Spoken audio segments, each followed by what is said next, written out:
Pada tahun 1913, seorang insinyur Prancis mempelajari kinerja kuda.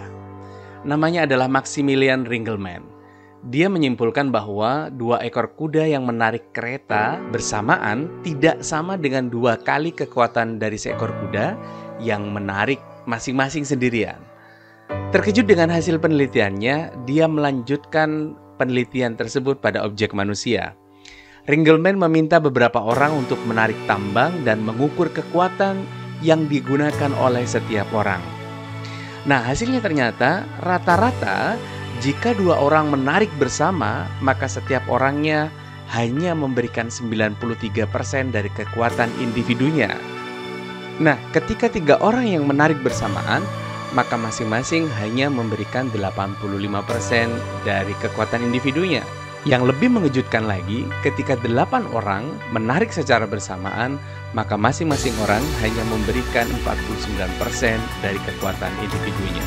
Sains menyebutnya sebagai efek kemalasan sosial atau social loving. Efek ini terjadi ketika upaya individu tidak kelihatan secara langsung dan bercampur dalam sebuah usaha kelompok. Sebagai contoh, efek ini terjadi pada atlet dayung. Tapi tidak pada pertandingan lari estafet, karena kontribusi individu pada lari estafet sudah sangat jelas terlihat. Kemalasan sosial bisa dirasa sebagai perilaku yang masuk akal. Tentu kita berpikir, mengapa harus memberi semua energi yang kita miliki ketika setengahnya saja sudah cukup? Toh kontribusi kita tidak sampai berhenti sama sekali, bukan? Ketika manusia bekerja bersama, kinerja individual bisa menurun. Karena seseorang bersikap berbeda saat berada dalam kelompok dibandingkan sendirian.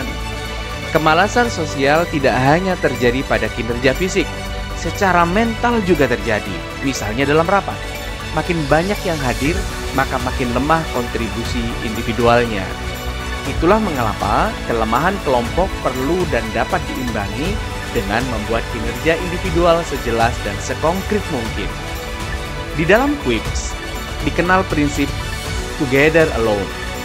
Secara pribadi, setiap orang bekerja mandiri dalam waktu yang sama bersama kelompok dengan jumlah anggota yang terbatas.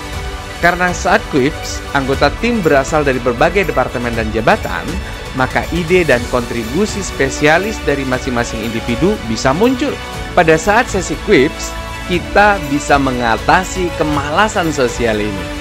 Ketika dalam kelompok kita cenderung untuk menahan diri atau tidak berpartisipasi maupun tidak tampak akuntabilitas kita, tapi dengan keamanan identitas yang sengaja dibuat anonim, maka setiap orang tidak perlu bersembunyi di balik resiko dari keputusan kelompok.